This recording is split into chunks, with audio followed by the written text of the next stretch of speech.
ಎಲ್ರಿಗೂ ನಮಸ್ಕಾರ. ಕಳೆದ 12 ವರ್ಷಗಳಿಂದ ಸೌಜನ್ಯ ಹೋರಾಟ ಯಾವುದೇ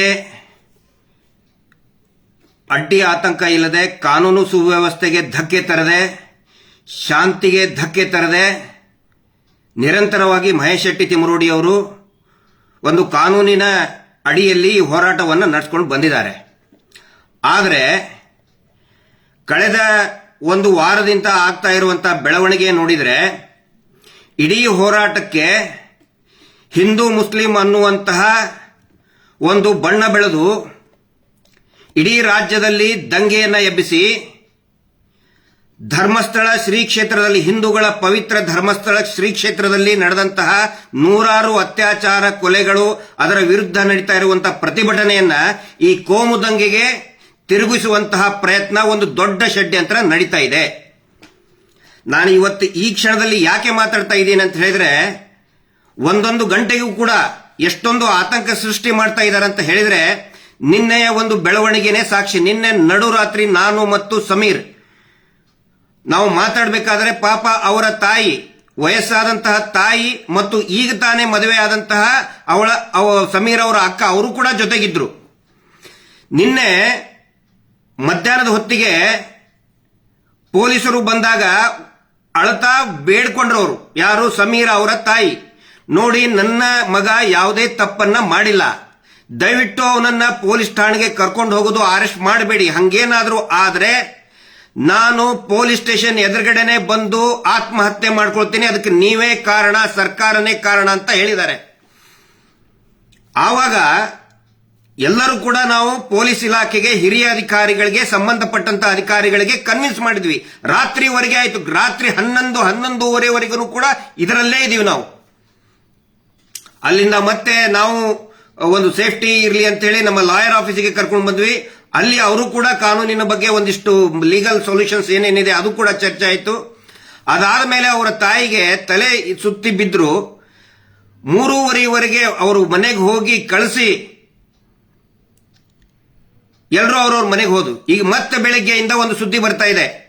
ಏನಂತ ಹೇಳಿದ್ರೆ, ಒಂದು ವಾರದ ಮಟ್ಟಿಗಾದರೂ ಸಮೀರ್ ಮತ್ತು ಅವನ ಜೊತೆಗಿರುವಂತಹ ಸೌಜನ್ಯ ಹೋರಾಟಗಾರನ ಒಂದು ವಾರದ ಮಟ್ಟಿಗಾದರೂ ಕೂಡ ಅರೆಸ್ಟ್ ಮಾಡಿ ಜೈಲಿಗೆ ಹಾಕಿ ಅಂತೇಳಿ ಇದೇ ನಕಲಿ ದೇವಮಾನವ ವೀರೇಂದ್ರ ಜೈನ್ ಕೇಂದ್ರ ಸಚಿವರೊಬ್ಬರಿಂದ ಮತ್ತು ರಾಜ್ಯದ ಒಬ್ಬ ಪ್ರಭಾವಿ ಸಚಿವರಿಂದ ಪೊಲೀಸರ ಮೇಲೆ ಒತ್ತಡ ಹಾಕ್ತಾ ಇದ್ದಾರೆ ಅಂತ ಹೇಳಿ ನಮಗೆ ಮಾಹಿತಿ, ಖಚಿತವಾದಂತಹ ಮಾಹಿತಿ ಬರ್ತಾ ಇದೆ.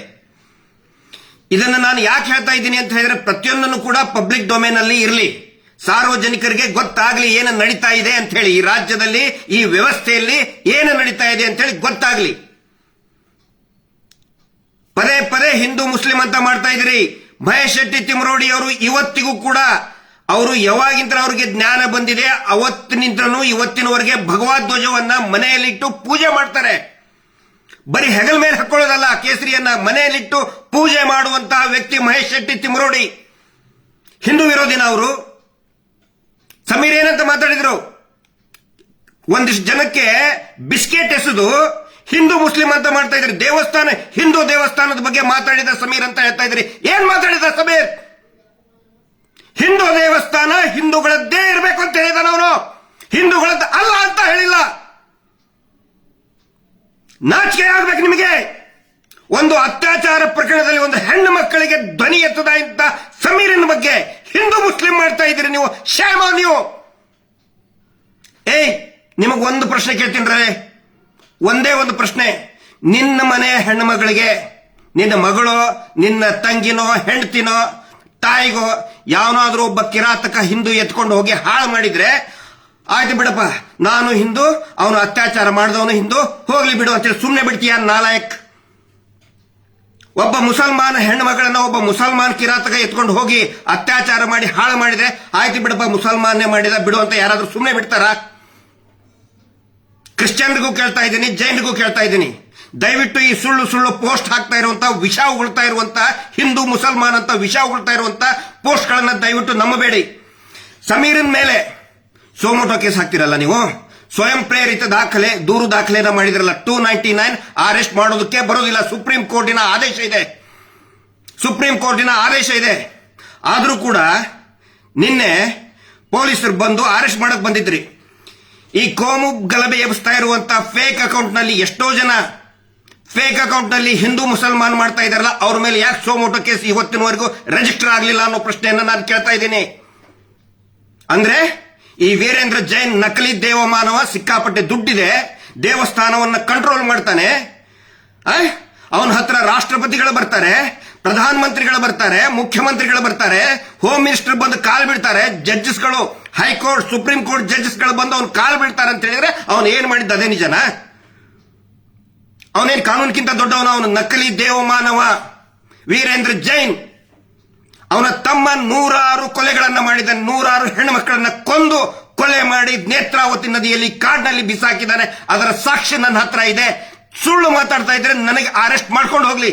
ನಾನು ತಪ್ಪು ಮಾತಾಡ್ತಾ ಇದ್ರೆ, ನಾನು ದಾಖಲೆ ಸಾಕ್ಷಿಗಳನ್ನ ಕೊಡದೆ ಹೋದ್ರೆ ಫಸ್ಟ್ ನನ್ನನ್ನು ಅರೆಸ್ಟ್ ಮಾಡಿ ಅಂತ ಸರ್ಕಾರ ಕೇಳ್ತಾ ಇದ್ದೀನಿ. ನಾನು ಬೊಗಳೆ ಬಿಡ್ತಾ ಇಲ್ಲ.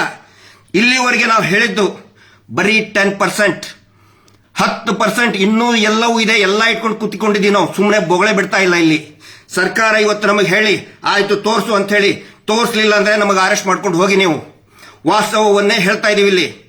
ಅದಕ್ಕೆ ಎಲ್ರಿಗೂ ನಾನು ವಿನಂತಿ ಮಾಡ್ಕೊಳ್ತಾ ಇದ್ದೀನಿ.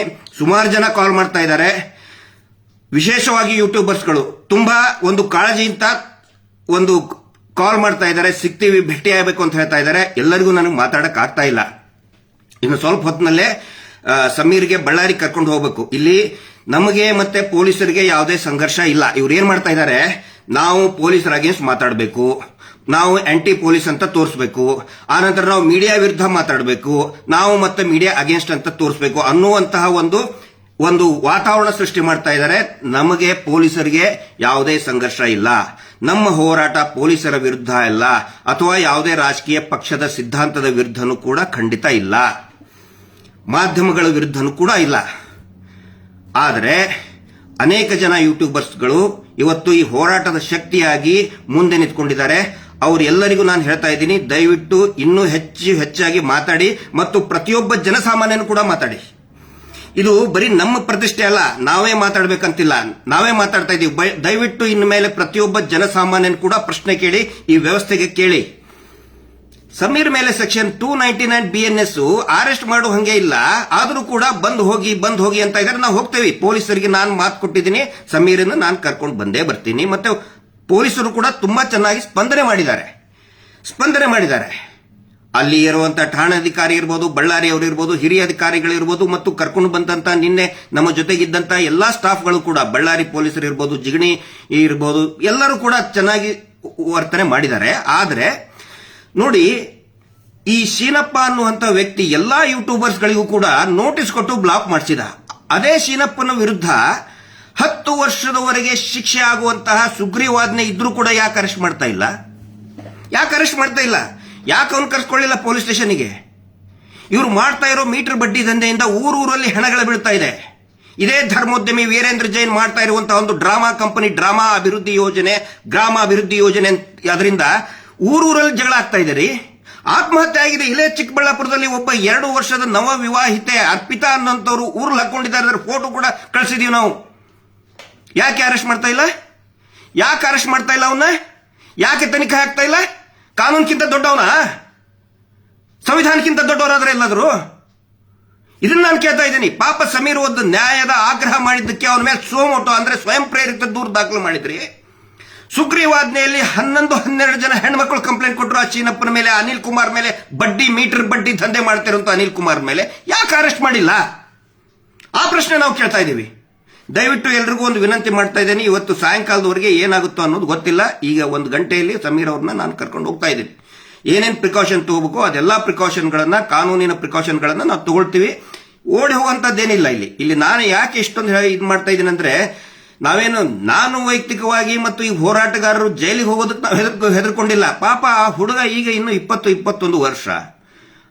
ಅವ್ರ ತಾಯಿನೂ ಕೂಡ ಬಹಳ ವೆರಿ ಸಿಂಪಲ್ ಫ್ಯಾಮಿಲಿ. ಅದು ಹಿಂದೂ ಧರ್ಮದ ಬಗ್ಗೆನೂ ಗೌರವ ಇದೆ, ಇಸ್ಲಾಂ ಧರ್ಮದ ಬಗ್ಗೆನೂ ಆ ವ್ಯಕ್ತಿಗೆ ಗೌರವ ಇದೆ, ಕ್ರಿಶ್ಚಿಯನ್ ಧರ್ಮದ ಬಗ್ಗೆನೂ ಗೌರವ ಇದೆ ಆ ವ್ಯಕ್ತಿಗೆ. ಅವನು ಒಬ್ಬ ಭಾರತೀಯಾಗಿ ಕೆಲಸ ಮಾಡ್ತಾ ಇದ್ದಾನೆ, ಒಬ್ಬ ಕನ್ನಡಿಗಾಗಿ ಮಾಡ್ತಾ ಇದ್ದಾನೆ. ಪಾಪ ಅಂತ ಹುಡುಗನ್ನ ಜೈಲಿಗೆ ಹಾಕಬೇಕು ಅಂತ ಹೇಳಿ, ಜೈಲಿಗೆ ಹಾಕಲೇಬೇಕು ಅಂತ ಹೇಳಿ ಈ ನಕಲಿ ದೇವಮಾನವ ಸರ್ಕಾರದಿಂದ ಒತ್ತಡ ತರ್ತಾ ಇದ್ದಾನೆ. ಹಿಂಗಾಗಿ ಈ ವಿಷಯವನ್ನ ನಾನು ಸಾರ್ವಜನಿಕರ ಗಮನಕ್ಕೆ ತರ್ತಾ ಇದ್ದೀನಿ. ನಾವು ಯಾರು ಎಲ್ಲಿ ಓಡಿ ಹೋಗಲ್ಲ, ಸಮೀರ್ ಆಗಲಿ ನಾವಾಗ್ಲಿ ಯಾರು ಕೂಡ ಎಲ್ಲಿ ಓಡಿ ಹೋಗಲ್ಲ. ಪೊಲೀಸರ ಮುಂದೆ ಹಾಜರಾಗ್ತೀವಿ. ಏನಾದರೂ ವ್ಯತ್ಯಾಸ ಆದರೆ ಈ ಸರ್ಕಾರನೇ ಹೊಣೆ ಆಗುತ್ತೆ. ಆಸ್ ಇಟ್ ಈಸ್ ನಾನು ಹೇಳ್ತಾ ಇದ್ದೀನಿ. ಒನ್ಸ್ ಅಗೇನ್ ನಾನು ಪ್ರಶ್ನೆ ಕೇಳ್ತಾ ಇದ್ದೀನಿ.